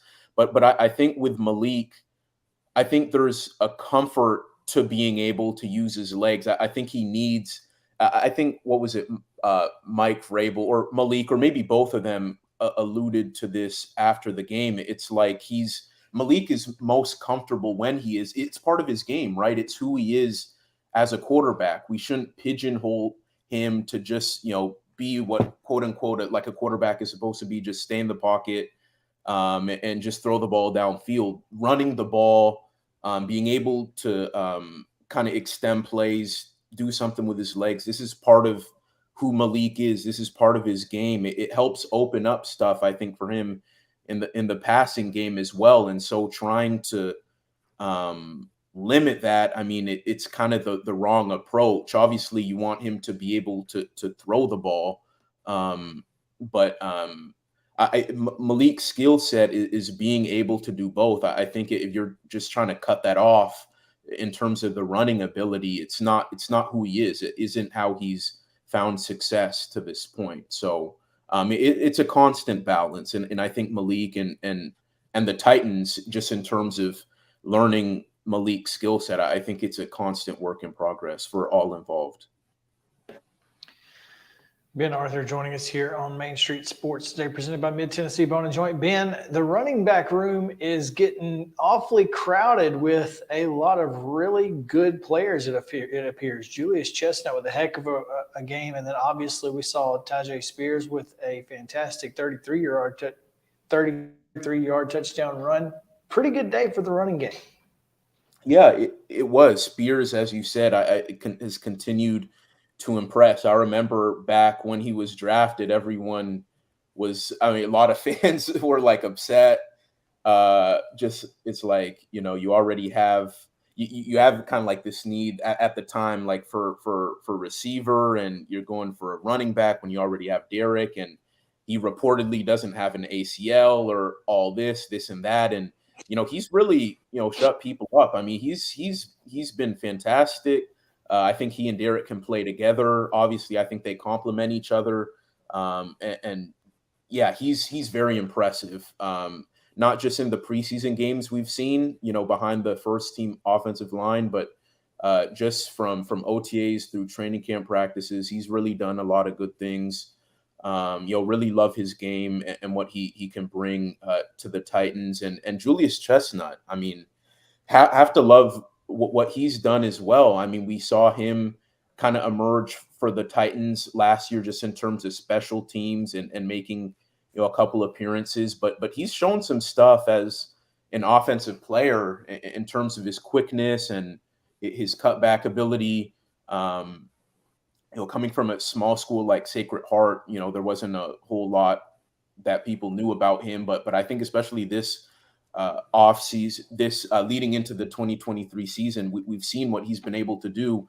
And at this point, it's like becoming increasingly hard to keep him off of like that initial 53-man roster, just because of what he's been, because he has been a productive special teams guy. He showed it a bit last year, and he's done it again in this training camp, in this preseason, on top of what he's doing as a rusher. I mean, when you talk about running back depth, I think this is, the Titans are in a really, really good situation behind Derrick Henry. Not so great for, speaking of special teams guys, Kyle Phillips goes down again. Apparent knee injury. What's the status on that? Do we have any update at all? No update that I'm aware of. What was it? He hurt his knee in the game, was questionable to return, didn't come back. Vrabel didn't have much of an update after that, and there was no update on Phillips from yesterday's press conference with Vrabel. So we'll just kind of see, how that develops. Obviously, knowing what happened with him last year, and then for this to happen in the preseason game, I think it's really easy to say, oh, he is hurt again, but we don't know anything about kind of what happened, right? It could have just been a precautionary thing. He maybe got dinged up, and he could very well be out there at practice, starting tomorrow. We just don't know. There isn't enough information out there. So yeah, to answer your question, there is no real update at this point. And so yeah, we'll see. I mean, he's, Phillips, I mean, we all know, I mean, if he can stay healthy this season, I think for obvious reasons, he could be a really big part of this passing game out of the slot.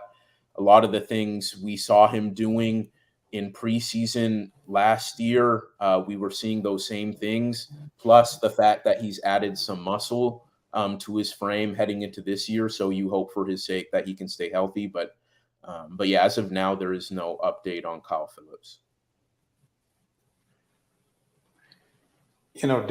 Defensively, Ben, particularly a linebacker, how do you see the Jack Gibbons, Monty Rice type situation shaking out? Or is there going to be room on this roster for both of those guys? Or what are the thoughts as far as that goes? Yeah, I mean, I think right now, I mean, Jack Gibbons, Dr. Gibby, which is how Vrabel likes to refer to him as. I mean, right now he's definitely ahead of Monty Rice, in my opinion. We haven't seen much of Monty Rice. I think he played just a few snaps in the preseason opener against Chicago.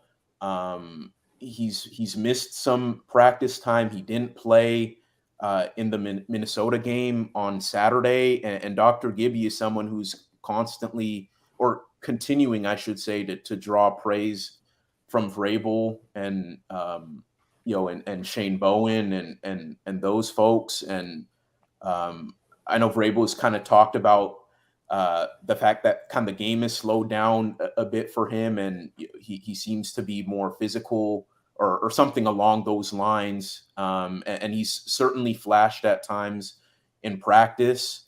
And so I think there's a very good chance we'll see Dr. Gibby alongside Azeez Al-Shire week one in terms of that starting inside linebacker tandem at this point. I just haven't seen that much from Monty Rice at this point. You would certainly hope he could ascend to that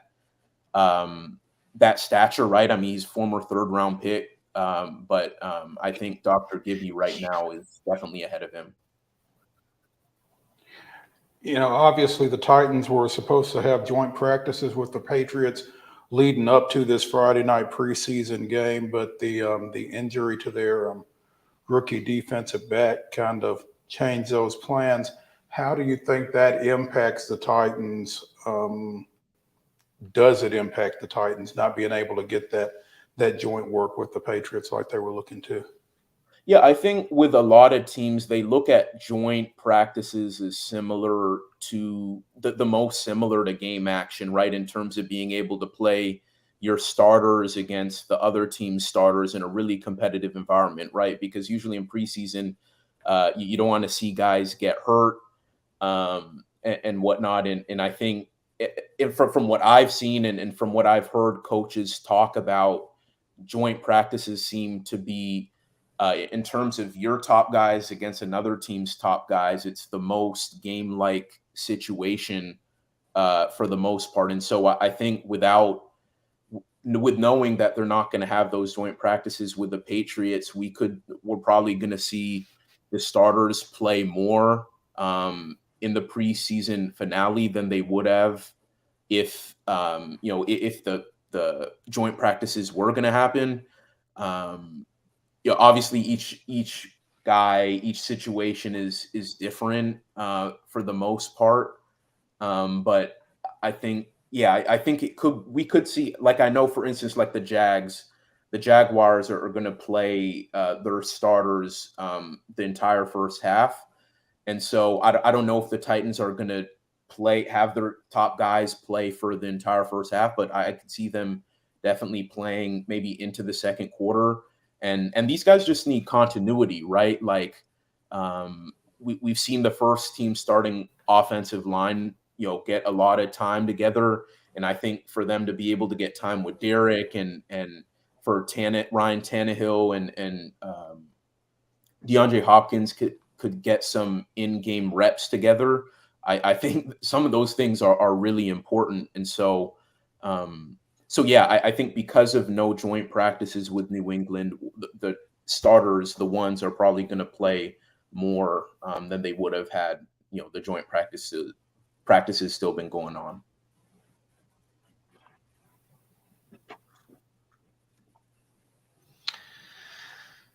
Ben, before we get you out of here, you mentioned Jacksonville. I'm looking at Indianapolis right now, and obviously quarterback situation still up in the air everywhere, but seems like at least one team has made a decision. What's your take on the rest of the quarterback situation in the AFC South? Yeah, well, Anthony Richardson is the starting quarterback for the Colts. I mean, it's not, the Shane Steichen has announced it. I think this was announced last week. And so, I mean, they're going full, speed ahead with Anthony Richardson. He did have kind of like that bad interception in their in their preseason opener, but overall, if you watch the game, like he showed a lot of poise, a lot of command. The operation was pretty clean, and for a guy people have talked so much about him, being raw, and he only started for 13 games at Florida. He looked very comfortable for the most part, and so after seeing that and some of the passes he had that were actually dropped in that preseason opener, the Colts were really comfortable with naming him the starter at this point to get him more time with the starters, with the ones ahead of week 1 against Jacksonville. So Anthony Richardson is the undisputed QB1 at this point. The Texans, it appears, have no intention of announcing beforehand who the starting quarterback is going to be, but it's pretty clear at this point that it's going to be C.J. Stroud. From reporters on the ground in Houston, C.J. has been taking all the first team reps for the last 2 weeks. And then in this past preseason game against, I'm spacing at who they play. Oh, Miami, in Houston, he looked a lot more comfortable than in that preseason opener against the Patriots, where he only threw the ball, dropped back 6 times. In this game against Miami, he got, I believe, 4 drives under his belt, had great ball placement, was very decisive, got through his reads. You saw kind of flashes of what he was at Ohio State in that game. And so C.J. Stroud is in a really good place and should be the starting quarterback for Houston when they play Baltimore, even though, as I said, DeMeco Ryans, the Texans, don't appear to have any intention of naming him the quarterback like ahead of time. So that's kind of what the situations are with other teams. Ben Arthur joining us here on Main Street Sports today, presented by Mid-Tennessee Bone & Joint. Ben, as always, we appreciate it. We look forward to talking with you again soon and more Titans/AFC South football. Sounds good. Thank you, guys. Appreciate it. Thanks, Ben. All right, we'll take a break. When we come back, Florida as Orlando Sentinels. Edgar Thompson joins us. So stick around here. Main Street Sports today is presented by Mid-Tennessee Bone & Joint. Back after this.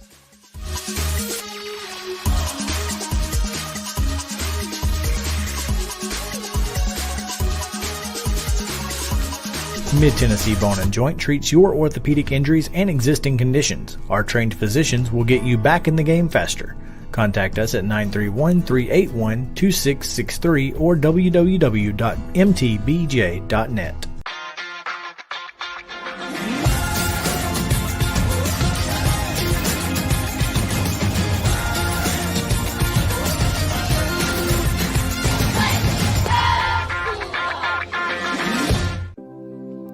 Custom Stone Handlers supplies over 600 distributors and suppliers with quality stone products. Along with River Stone, we produce and distribute over 100 building, landscape, and other bulk products. Our goal is to provide quality products, service, and partnerships to ensure our customers' success. We firmly believe that the measure of any person or company is how they treat other people and customers. Give them a call at 931-490-4990 or visit CustomStonehandlers.com. With Lee Company technology, the best handymen are hands-off. Lee Company techs have been using visual findings and other smart technology tools for years to add transparency and virtually take customers along. You see what we see, whether we're in a crawl space or on a roof. With Lee Company, technology helps us help you, no matter what's happening in the world or at your house.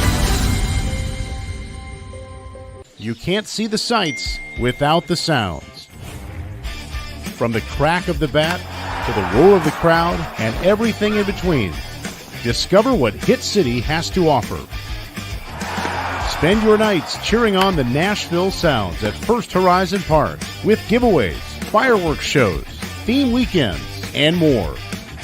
Single game tickets are on sale now. Visit NashvilleSounds.com to claim your seat today. Piggly Wiggly, located in Neely's Mill Shopping Center, is Columbia's locally owned and operated Cost Plus 10 grocery store dedicated to serving the community with low prices and smiling faces. Piggly Wiggly offers fresh, hand-cut meats daily as well as daily hot plate lunches from their deli counter. You're certain to see smiling faces and a helping hand when you're here at Piggly Wiggly. Come by and check out our fresh produce, high-quality meats, and more. Down home, down the street, we'll see you at the Pig. Mid-Tennessee Bone and Joint has been the official sports medicine provider for Murray County Schools for more than 40 years. We specialize in orthopedic service, and our Ortho Quick Walk-In Clinic lets you bypass the ER. Visit us online at www.mtbj.net.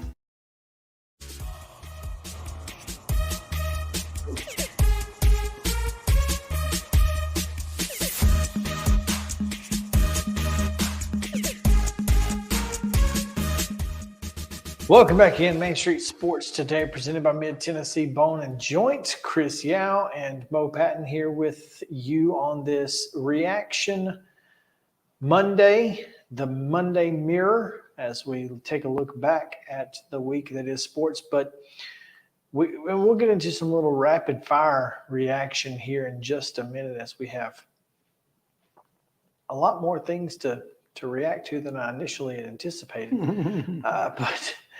But before we do that, we're scheduled to have Edgar Thompson. We are efforting to get him on as we speak. Once we are able to do that, we'll obviously talk a little bit about the Florida Gators. They've got plenty to talk about, but also while we're doing that, we can talk a little bit about the Associated Press All-American team that was announced earlier today. And the SEC, let's just say, had a healthy number of players on the first and second teams. The fight that is now happening between Quinshon Judkins and Rocket Sanders and the fans on the internet is Say what? Fantastic. Well, I mean, so Judkins obviously led the SEC in rushing last year, yards-wise, but was nearly a half yard per carry fewer than Rocket Sanders, and Sanders was only 100 yards behind him. And so a lot of folks taking a little exception to that, but among first-team recipients, along with Judkins at Ole Miss, is Cedric Von Braun of Georgia, also Brock Bowers, Jamon Dumas Johnson, and Malachi Starks, all of Georgia, Harold Perkins of LSU, and Kool-Aid from Alabama. Second team, Rocket Sanders, J.C. Latham from Alabama, also from Alabama, Dallas Turner, Malik Neighbors of LSU, wide receiver, Mekhi Wingo from LSU, Javon Bullard of Georgia, and Kai Kroger of South Carolina. Not among that is Chris Abrams' drain. I think he's going to make some people regret that by the end of the year. Yeah. But yeah, a healthy list of SEC players, and of course, the quarterback is Caleb Williams on the first team. Well, he's only the reigning Heisman Trophy winner. You know, that's all. Second team quarterback, Drake May. There you go. Just throwing that out there. Possibly the future Heisman Trophy award. Perhaps. Xavier Worthy out of Texas making second team. I think that's it's kind of important to note, as they'll be joining the SEC next year. Blake Corum, also the first team running back along with Judkins, by the way. Not surprised there. Very little surprise, really. I mean, Marvin Harrison Jr., surprise. Mm-hmm. There is a faction that will tell you he should have been the Biletnikoff Award winner last year. So yeah, well, it is what it is. Mm-hmm. But anyway, enough about that. Let's talk a little Florida football, because they call it the swamp at Florida Field. I'll never forget that. It's one of the greatest things ever said on a college football video game. Well, I mean, anything that's quoting Keith Jackson is a good thing. Absolutely, 100%. So we'll go to Orlando Sentinels. Edgar Thompson. There he is. What's going on, man? Sorry about the technical difficulties there. Hey, things happen, man. We appreciate you taking some time with us. Sure. I shaved for you. I had a beard for 8 months until just about an hour ago. It's about that time. Well, I think it probably had less to do with us and more with the 90-degree weather that you're encountering down there. But just getting serious for the season, man. Just trying to get serious. So, did Napier not approve of your beard? He actually likes it. Billy likes to wear this like 5 o'clock. It's like a 4-day little thing he always has going. He keeps it right at 4 days somehow, though. It's funny how that works. How do you feel like he's going over in year two, or as year two approaches, Edgar? I think he's definitely gaining the trust of fans in terms of talent acquisition, which is one of the big reasons Billy was hired, was to improve this roster, usher them into a new facility, and capitalize on what Florida has to offer. Now, Florida's invested a lot of resources additionally into what Billy's doing.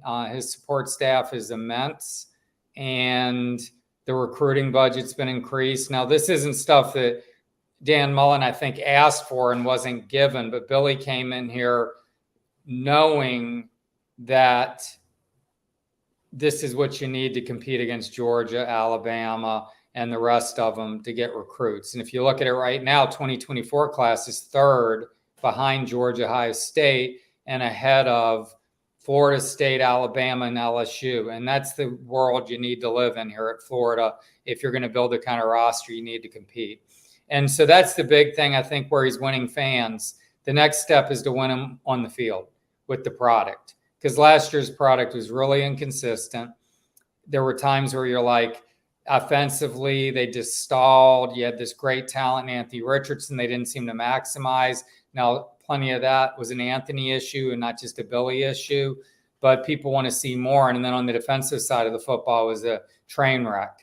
And they have a new guy in, Austin Armstrong, 30-year-old DC, who I think a lot of people are excited about. The talent is certainly better on that side of the ball. The size, especially interiorly on the defensive line, which they really need to upgrade, they've done.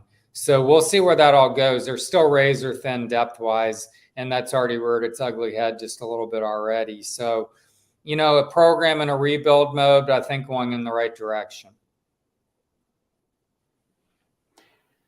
How post Anthony Richardson do you keep the offensive momentum going? How do you best take advantage of those two running backs that you've got, the Etienne kid and I've Montreal forgotten Johnson. who the yes. Montreal Johnson and Trevor Etienne. Mm-hmm. Yeah. How do you go ahead? No, please. No, I was just going to ask, how do you best take advantage of those two guys while you're trying to break in a new starting quarterback? Yeah, it's what they're going to rely on offensively if they can get the offensive line to come together. And I'm not saying that's like a question. It looks like the offensive line should be good, but you're replacing 4 starters, including All-American guard Cyrus Torrance at the right side, and then a kid, Richard Garage, who started a left tackle the last 3 years or whatever. He has 40-some starts. Now, Austin Barber's moving from the right to left side. I think he's terrific. He's an NFL future talent. Aggressive, plays to the echo of the whistle, as they like to say. Good size, movement. Micah Mazuka, the Baylor transfer guard on the left side, shoulder injury in the spring, surgery. He's back, seems healthy. They really like him. He's a road grader, not on the level of Torrance maybe, but good. The center, Kingsley Abuquin, is very experienced. We saw her in the spring game when he sat out. There were snaps flying all over the place, and there was a lot of chaos on offense in the backfield. He is nursing some sort of an injury right now. I don't know the severity of it. You know how coaches are now. They really don't give you a window into that. We'll see where he's at when we see Billy on Friday. The right side, they have Damian George, who's a backup at Alabama, 3 starts with the Tide. He's come here. He's starting on the right side, 6'6", 361. Size upgrade there on what they had in Michael Tarquin. The right guard is up in the air a little bit. Richard Leonard, I think, is the guy. He's a veteran, little undersized but tenacious. If that unit can come together, Etienne and Johnson should roll. I mean, they're very talented. Etienne, someone said to me, is the best player on this team. It's not even close after the first scrimmage. He is that talented. He's Travis Etienne's little brother. Graham Mertz, yes, he's a newcomer, 32 starts in the Big Ten. He's very accurate. He's a good leader, great football mind, is going to be able to put him in the right situations pre-snap, probably at a level Anthony struggled to do as a first-year starter. The offense might expand a bit as a result, but will he be able to make that play if it breaks down and run 60 yards like he did at A&M, 81 against LSU, 45 against Utah all scores, or escape a pass rush, or throw the 60-yard bomb from his ear? I don't think Mertz has those skills, but he certainly might be able to complete those simpler passes that Anthony sometimes struggled to hit. One of the most intriguing parts of this Florida team is how good the defense could be. Their ceiling is really high. And when you look at names like Jason Marshall and Princely, I'm not going to try to say his last name, Shamar James, Taraja Mitchell, the transfer coming in, Tyreek Sapp. This is a defense that's loaded with talent. It's just a matter of getting them to the right place at the right time. Is that what this team hopes to kind of hang its hat on this year? Well, Austin Armstrong's a totally different guy than Patrick Toney, who's now coaching safeties with the Cardinals in the NFL. And I think is a very astute football mind based on his previous work. But he tends to be a little laconic, maybe, let's say. He is more of an intellectual. He's not a rah-rah in your face. I mean, Armstrong's chest-bumping kids. He's running around like a madman, and they love his energy. Plus, he is a 30-year-old who's a 30-year-old, and I think Toney was a 32-year-old in a 50-year-old's body, in terms of kind of measured approach. Austin Armstrong understands, I wrote a story in this, in fact, this camp, how kids are now. They're easily distracted. They all got ADHD. They're all over the map. They're always looking at this. And he gets the fact that 15 minutes is their capacity to sit in a room before they start tuning you out, if even 15. So you get 15 of film, you're in a walkthrough. back in, 15 walk through, back in, 15 walk through. Then you go to practice and try to put it in, implement what you learn. Totally different approach. Sean Spencer, former Penn State defensive line coach, great success there, went to the Giants. Coach Chaos, they call him, really good recruiter, great energy. He's like, man, it's a totally different way to coach than I'm used to. Billy Napier even says, hey, I'm old school. I think you should be able to sit there for 45 minutes and take good notes. Well, that's Billy. Billy's a very cerebral guy. He's trying to get through to kids a different way. They seem to like it. It seems to be working. And if they know where they're supposed to be, as you say, maybe the defense is better. Because last year it was endless breakdowns on defense. Endless. Tennessee, my God, caught flat-footed guys running down the field wide open. It was pretty brutal. So they gave up more plays of 10 yards or longer than any team but Arkansas in the SEC, and they were 129th to 131 in third down defense. That is not getting it done against anybody. Yeah, no, it's that's kind of what what I'm seeing here, and here's the big thing is coming out of the locker room. Florida was outscored 103-68 last year in the third quarter, and I've always been a big proponent of great coaches win at halftime because of what adjustments you make, and so it appears that may be the positive going forward is that they do have an additional or at least a better option at the defensive coordinator position for that scenario. That being said, it's all about scoring points, and you got to score points to win games. So, I mean, is Florida's offensive situation better than last year as a whole, or just even, or is it worse? Well, I mean, that middle eight you're talking about, I think, right? Is that what they call it? Yes. The last four and first four. Mm-hmm. The Gators were brutal on that. Terrible. They weren't good at the middle eight. They didn't close well and they didn't start well. So, but for a second, back to defensive talent, to what you said earlier, because I didn't want to just as you can tell, I can keep a point going for a while.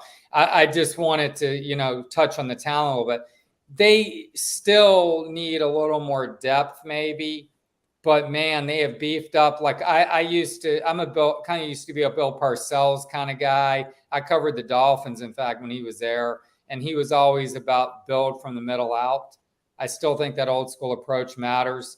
And this team with Cam Jackson, the Memphis transfer, Caleb Banks, the Louisville transfer, and some young depth there. You got Chris McClellan, who was a freshman last year, highly touted, who's now a year older, 15, 20 pounds heavier of lean muscle. He looks fantastic. Des Watson, the Mount Watson's what we call him, 439-pound kid. I mean, if you don't have to play him more than 15 snaps, you might get something out of him. Interiorly, they're much sturdier. And then you do have Shamar James, who did tweak his knee during camp. He should be back to full speed, or is now. Taraja Mitchell, you mentioned, who's kind of a thumper.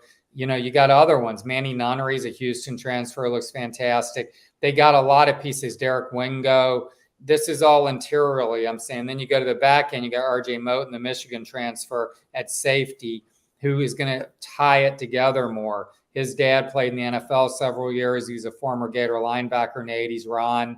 And so he's been trained to see the game. So the breakdowns might be minimized there. Now they could use a playmaker on that back end, I think. You mentioned the corners, but they're pieces that are coming together that really were needed on that defensive side of the football. Now you get an injury or two, I don't know where you go. You're going very young and talented for sure. This Cameron James kid from Orlando, love him. 6'6", length, 272, good get off. You got Kelby Collins, Alabama kid, who was a big-time recruit, top 50-ish guy, another edge guy.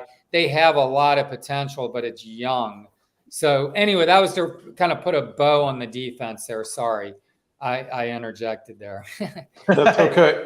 But in your interjection, I have to ask you a follow-up question. Please.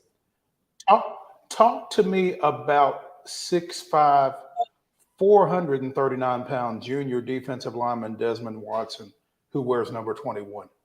Yeah, Mount Watson. That's what I was calling him. Yeah. Mm-hmm.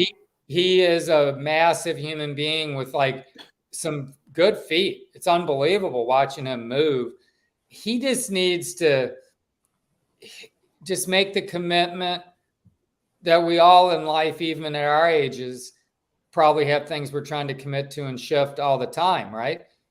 And he's a kid who just can't seem to make the commitment and find the discipline around his conditioning and his training and his nutrition.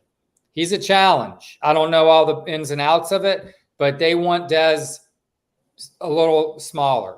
439 is a little bit too big. They want him like Gilbert Brown size, which is already too big at 390, 380. You remember Gilbert Brown for the Packers? Mm-hmm. They'd like him like that size. That would be petite for Des. So if he could be a player then, and the carrot's the NFL for this kid. I mean, he has that athletic ability at his size. This kid, man, can bench press 550 like it's nothing. And he says he squats 780, he was saying, or something. And he's like, oh, yeah, I go real deep, too. I mean, he's taking his butt down below his knees with 780 like it's nothing. So he's got a lot of explosiveness and potential. This team has got some pieces, for sure, as you guys have noted. Much better talent. They added like 4 dozen plus guys and shed some guys, a couple dozen during the offseason. So it's going to have more to work with, but still, it's still a rebuilding team. They were picked 5th for a reason. Great example, Justice Boone, the defensive end, injured. You mentioned Tyreek Sapp earlier. Tyreek Sapp is now moving from tackle to the edge, which may be where he's more suitable, but he beefed up to be more of an interior guy. So he's carrying 271 out to the edge. He might be a little stiff and laterally compromised there as a result, maybe. We'll see. He's a hard-playing kid. Love him. I mean, he's fun. He's a great, interview. We really like him. We like his style of play.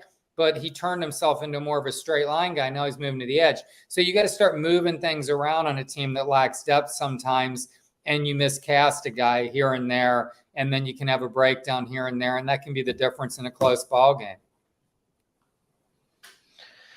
Speaking with Edgar Thompson here real quick. Rapid fire. Yeah. We'll punt. Yeah. That's okay, because you got great stuff here.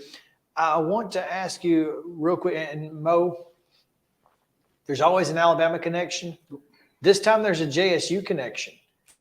Because the last time Florida had back-to-back losing seasons, the head coach of the second year was Charlie Pell, who was previously head football coach at Jacksonville State University. Mm-hmm. A lot of folks think that this team has the ability to get to another bowl game. Will they avoid back-to-back losing seasons? Well, it would be 3 straight, actually, because Dan Mullen's last season was 6-7 as well. But yes, they are – this is a 5 to maybe even 9 win team. Worst case 5, best case 9. I would lean more toward the higher number than the lower. I mean, things could fall apart. Graham Mertz. A lot of people aren't sold on Graham Mertz. They feel like they saw enough at Wisconsin. Well, I talked to his quarterback's coach, Justin Hoover, Kansas City-based guy. He feels like this offense suits him much better, and Wisconsin put him in way too many obvious passing situations. So I feel like this is 7, maybe 8-win team. Got to stay healthy. Graham Mertz has to be better than he was at Wisconsin overall, and the offensive line has to come together. But there's a lot of this, that, and a lot of ifs, ands and buts, but I think they're heading in the right direction. It's just tough sledding in the SEC, and this schedule's really demanding. Yes, it is. I mean, if you look at the schedule, you guys obviously getting Tennessee at home is a positive. Kentucky doesn't feel like a terribly difficult road game, though Florida has struggled against Kentucky in the recent memory. At South Carolina might be tough. Arkansas at home, got to go to LSU. Missouri is on the road, but you get Florida State at home. This does seem like it's kind of a really a balanced schedule, not a terrible road schedule, not a really favorable home schedule, but it's kind of balanced. Well, you left out at LSU and Georgia. I mean, and those are their two toughest games. Those are the two games I don't think they won't win those games, barring some real mess of a performance by either of those teams. I just think those programs are farther ahead, and LSU gets them at home. All the other games are winnable. People aren't as sold on Florida State here in Gainesville as maybe nationally, but there could be some bias there. Tennessee, just a little. I mean, Tennessee week 3 is a very pivotal game. They're getting Utah on the road to open next Thursday. I think it's the toughest, biggest ask on week 1 for any program in the country. You're going 2,200 miles to high altitude with a team of 50 new guys. And I think that's a real big ask. However, they could be catching the Utes at the right time. Cam Rising might still not be 100%. The tight end Keithy, who led him up for 120 yards last year, is still hobbled. So maybe they get him at the right time, but that's defending Pac-12 champions 2-time, on their home field. That's an underrated environment to win at. So it's tough, but they could sneak, if they sneak one of those two, and they're 3-1 going to Kentucky because they get McNeese and Charlotte in the Swamp. That's their easy games this year. At Kentucky, 3-1, they got to be feeling pretty good. But winning at Kentucky's no bargain anymore. I mean, that Kroger Field's hard to win at. Then you got Vanderbilt at home. Vanderbilt beat them last year. I'm not saying they'll beat them this year. Just a lot of questions, guys. But I think they're definitely better positioned than they were last year, defensively more than anything. Quarterback, we'll see. But if they can sustain more drives than Anthony could, because there were times where they just fell flat on offense. Florida State, come out of halftime, 3-and-out, and Florida State scores 17 unanswered. So that kind of 3-and-out stuff might not happen quite as frequently with Graham Mertz, I'm thinking. Edgar, we appreciate you taking some time with us. We learned a lot about the Gators and not feeling any better about the situation than I was before we talked to you. So for that September 16th matchup, but we appreciate it, man. Take care and stay cool. Oh, I'm doing great, man. I find the heat and humidity invigorating. So appreciate you guys having me. That's a good thing. Yeah, thank you. We appreciate you coming on with us. We'll talk to you soon. Yes, sir. Anytime. Bye. We are headed out, but before we get out, Mo, just want to mention that Nikki McRae-Pinson was inducted into the Washington Mystics Hall of Fame over the weekend, and well-deserved honor. Absolutely, yeah. So wanted to give her accolades on this Monday Mirror. Typically, we do rapid fire reaction. We don't have a lot of time to do that. So, do we have a score though? Do we have a score? Oh goodness! Right this second, I do not have a score. It's a commercial. I can get us one hopefully before we get out of here. All right. Again, Nolensville and Seattle playing in the Little League World Series right now. The game is over.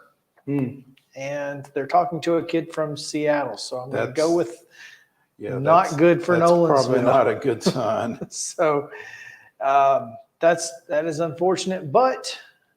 So they will play tomorrow at 2 then, if we are drawing an accurate conclusion. 6-2 the final. That's unfortunate. Yes, like you said, they will play at 2:00 tomorrow against the winner against the Mountain region. Okay. So there you go. Tomorrow we will take on some of these rapid fire reaction topics, such as Memphis's ticket promo, which is very interesting. And we need to talk a little high school. Although tomorrow at 10:00, we'll have the Main Street Preps wrap-up show hosted by yours truly. You'll also see Mo on there. So make sure to see that at 10 o'clock tomorrow. And tomorrow afternoon, we will give you some of our come back with us at 2 o'clock. Main Street Sports Day presented by Mid Tennessee Bar and Joint. We'll see you then.